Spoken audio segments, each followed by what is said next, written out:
Hey guys, welcome back to the Frost Dog Garage. As I said in the last video, I was going to be working on some trunk aluminum while I'm waiting for the engine and transmission to arrive. And I pretty much got it done, but I just want to walk you through a few things that I encountered. It was pretty straightforward, but let me grab the camera here and we'll take a look. So here we've got 3 panels. Basically you've got the forward trunk panel up here, and then the main one here, and then the bumper panel back here.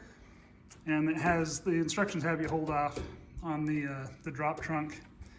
But the panels were really not too bad.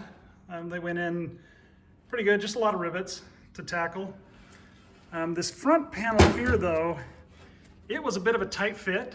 So to get around where the seatbelt harnesses are going to attach up there, I did have to notch out, if you can tell in the video here, I had to notch out that corner over there and just install that piece and the other one here after the fact.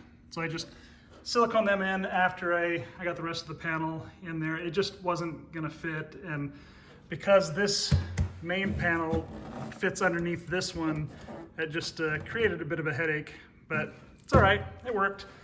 You don't really need to pay any attention to the wires coming out of the roll bar mounts. I'm just toying with the idea of doing a third brake light, but if I do decide to go that way, I just wanted to have the wires ready to go, so I wouldn't have to try and fish them through later. And then of course this one's just to the license plate light. But this rear bumper panel here, it's got this notch right here for the right side of the gas tank strap hanger.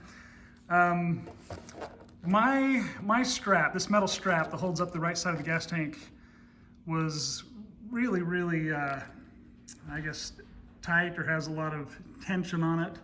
So what I had to do in my case, the instructions say to put a jack underneath and jack it up to be able to hold the strap in place. But even with that, this strap, I had a lot of doubts as to whether or not I would be able to get this strap to back into position to get the bolt back through if I took that bolt out. I really didn't think I'd be able to get it in there, because it was a real pain when I installed it the first time, and it was hooked on here already, and I attached it to the other side. So that being said, what I ended up doing was I just took a small Dremel and I notched out the panel so that I could install it without removing the bolt. I did take the nut off, so this side's just notched for the threads of the bolt itself and not the nut. And then I put the nut on after I installed the panel, after the silicone and riveting it. So that wasn't too bad. I just took a small notch to be able to do that. Perhaps you guys will have better luck with just removing the bolt and being able to reinstall your tank strap or hanger. But mine, it was so tight. There was so much tension on it that even with the jack underneath, it wasn't doing it. So I did that. The final piece that I installed was just this little filler piece right here. It has 4 holes that it comes with, and 2 of them are kind of hidden. Not really any way to get a rivet in there unless I did it from the bottom side. I didn't really like that, so I ended up just drilling 2 additional holes there in the center, and then I used the silicone to get that in place. So all in all, not too bad. Went together okay. There is one other thing that I did want to point out. Hopefully you'll be able to see this okay. One of the viewers, Jim, I got to give credit to him. I believe he lives in North Carolina. But he contacted me and we talked on the phone, and he had a question about some of these lines that come in the kit. Now, if you look at some of my earlier videos, you're going to see that I actually have something else hooked up here, and not these lines. I hadn't even opened this box. I had gone a different direction. But the box that had these in it is the one that comes for the in-tank fuel pump option, which is what I went with. But I had already gone a different direction, After seeing what they sent in that box, just for the fuel tank pump and everything, or in-tank pump, I decided to redo my lines and go with what they sent. I like those connections better. One of these was actually supposed to be off of the fuel regulator, but I'll get another one for that. I'd like both of these on here because originally they had just a quick connect for the send line that would go from here to the fuel filter. I also decided to go a different route on the fuel filter and get one from Summit that I liked a little better, kind of a straight in, straight out, and had AN6 fittings.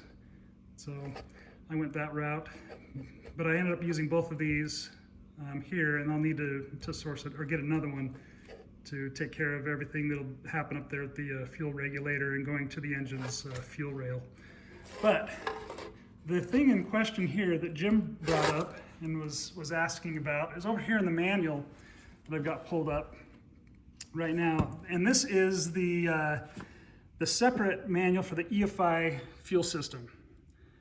I'm right there. And it shows this black fitting here, and then this little white, if you can see that okay, it's just a little white clip that would retain this black fitting and not allow it to slide over this, this little nub here, that little ridge. Well, Jim did some calls to Factory 5 and come to find out that this little white clip here, the retaining clip, because I looked in my kit, that's why I opened up the box for the EFI, and it is no longer in the kit because the lines have changed. They're a little bit different. So here, if you can see the lines, especially, let me see if I can get something to point at it. Especially this one, you can see there's a notch right here. And this end piece, this black piece, actually screws out of the larger fitting here. And you can take it and basically you end up snapping it over this ridge on the tube. And then after you snap it over, you go ahead and screw the line onto it. And this end piece here has a channel in there that will retain that, that section of tube with the ridge on it. And so as it retains that and you screw this threaded fitting on, it pulls the entire assembly onto the tube with, and it has two green O-rings in there that help seal everything off. So here's one that I've just taken off. You can see the end of this fitting has got that, that cutout in it and a channel there that would fit over that, both here and at the fuel filter. So same concept, that's how it works. But you can screw this little end piece off and then slide this directly over the ridge and then screw this onto it, and that's what retains it. So I think it's a much better solution than the little plastic tab that they have right here. This one just seems a lot more solid. But in case anyone's wondering and they can't seem to find that little white plastic tab, it's not in there anymore. It's just this guy. And I don't know if you can see it or not. The light might not allow it, but right in there, there's two green O-rings that help seal everything off. So that's all I wanted to show on that. And yeah, shout out to Jim.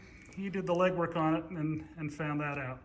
So I went ahead and redid my lines because of it. I've got everything run up here to the front.